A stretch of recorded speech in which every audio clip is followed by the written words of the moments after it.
In this video, we're going to look at the first couple of more contemporary theories of international trade. And the first that we'll have a look at here is the product life cycle theory. Now, this was a theory that was developed in the mid-1960s by a guy called Raymond Vernon, who proposed that as products mature, both the location of sales and the optimal production location will also change, in turn affecting the flow and direction of international trade. Now, it must be said here that Vernon was from the United States, and as such, his theory here is very much US-centric. It focuses heavily on the US market, and so keep that in mind as we move through these points. He said that the size and wealth of the US market gave US firms a strong incentive to develop new products, which was certainly true at the time. Initially, according to Vernon, the product would be produced and sold in the United States. That is, it was marketed in the US given its high levels of disposable income and sophisticated demand. As that demand began to grow somewhat slightly, at least in other markets, the US firms would then recognise there are opportunities here for exporting, and so that, according to Vernon, was the logical first step.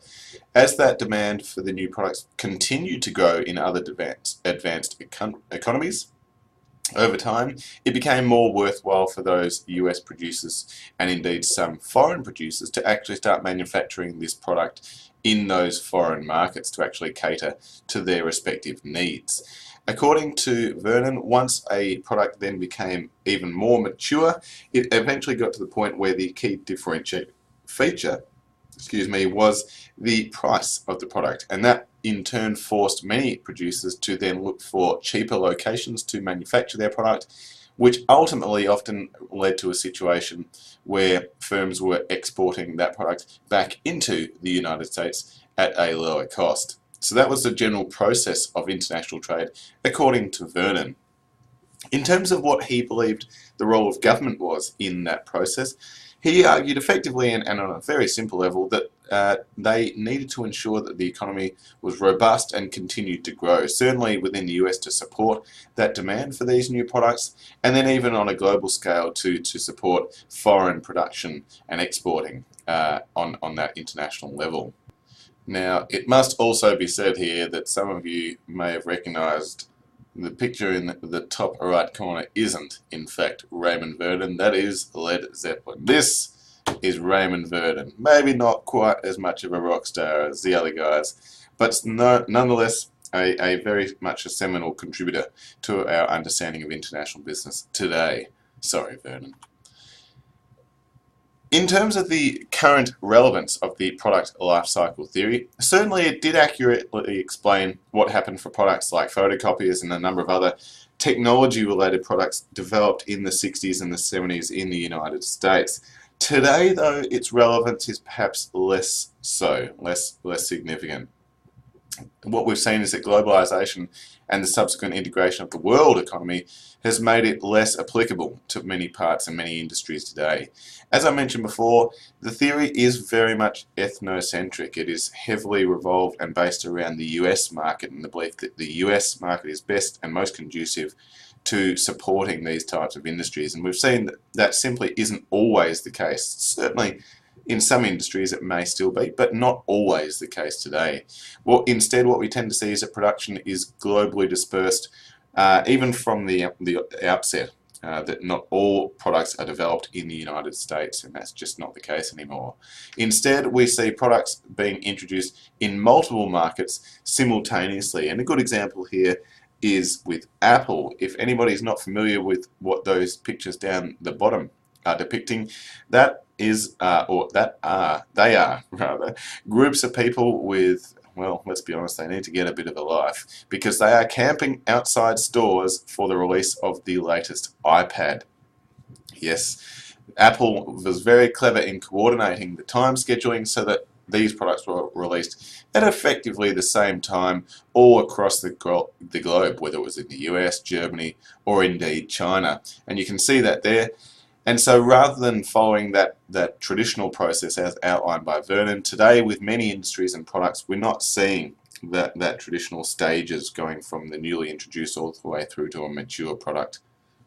And this, of course, limits the relevance of the product life cycle theory today. The next trade theory we're going to have a look at here is, funnily enough, called the new trade theory. And it suggests that the ability of firms to gain economies of scale, which are unit cost reductions associated with a large scale of output, can have important implications for international trade. And there are two key contributions that we're going to focus on today from this theory that have key implications for international business. The first relates to the increasing product variety and reduced prices that we see emerging from international trade. And the second highlights the importance of what are known as first mover advantages. And we're going to go through each of these in turn.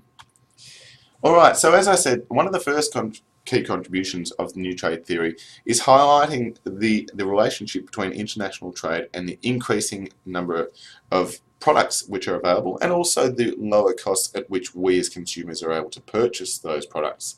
So according to the theory, without trade, nations may not be able to actually produce products where economies of scale are particularly important. As we touched on the previous slide, economies of scale are cost savings which occur when you produce a single item or relatively the same thing in large quantities. They occur because firms are able to spread their fixed costs, that is, costs that do not change no matter how many of something you produce. They are able to spread them over a larger quantity of items and thereby reduce the cost per item that they produce.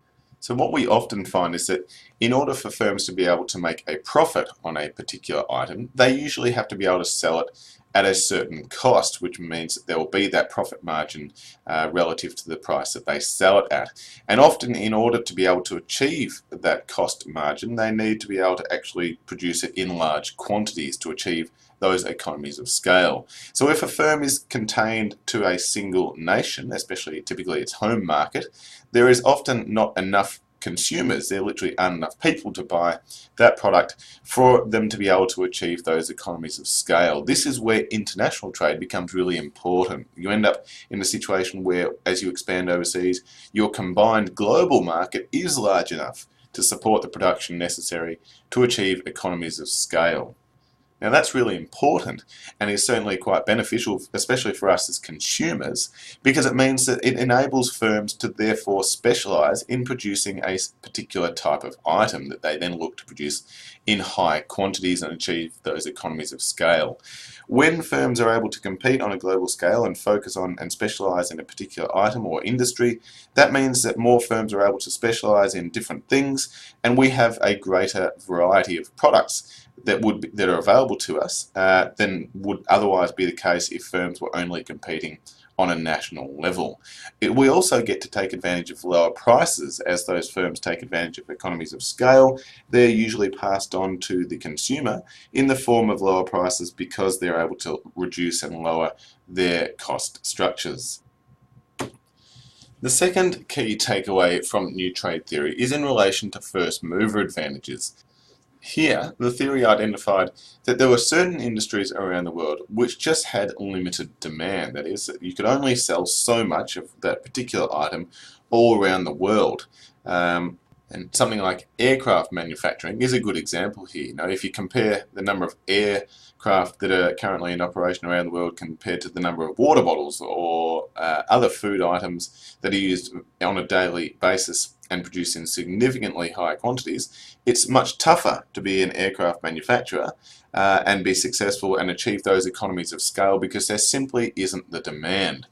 In those industries, it's especially important, according to new trade theory, to be what they defined as the first mover. Now, first mover advantages refer to the economic and strategic advantages that accrue to early entrants in an industry. That phrase, early entrants, is a key one. People often make the misconception that first mover advantages only occur to the very first mover.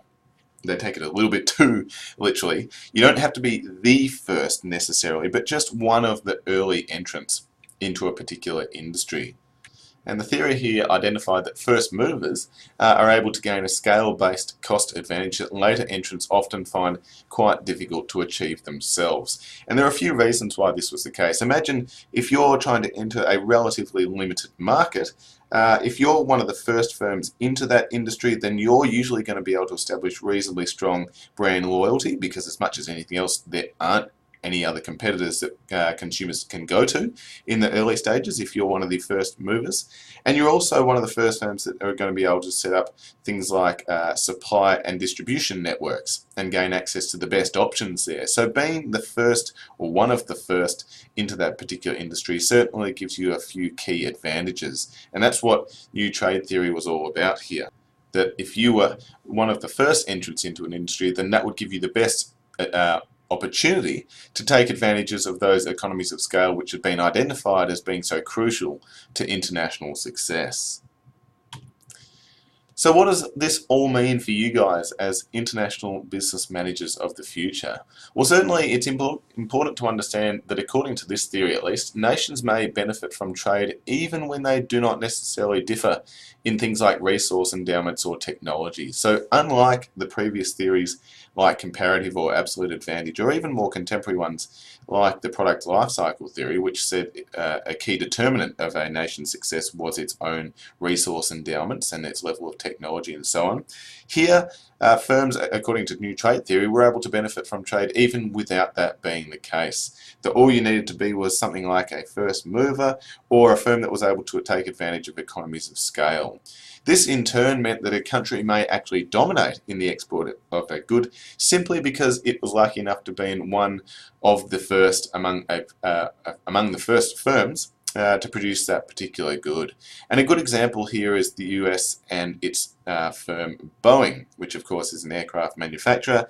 Boeing was one of the very first firms to move into commercial airline manufacturing, and I think we've got some footage here of its first ever flight. Oh, no, that's not what we're after. No, this is the plane that we're looking for. That's the 707, one of its first ever commercial airliners. And they were one of the first movers into that particular industry, but part of what made them successful, and a little bit lucky, was they got significant support from the US government. They heavily subsidized their development programs to ensure that they were going to be competitive on an international scale and give them some of those first mover advantages, to in turn take advantage of things like economies of scale. The US government recognized that to be successful here, given the relatively limited opportunities available to sell the airliners, that they needed a bit of a leg up in the first place, and that's exactly what they got. So the key takeaway in terms of the role of government here, as suggested by new trade theory, is to identify those industries where first mover advantages and the resulting economies of scale are most important, and they are the industries that you should be looking to subsidize and support, especially from a financial perspective.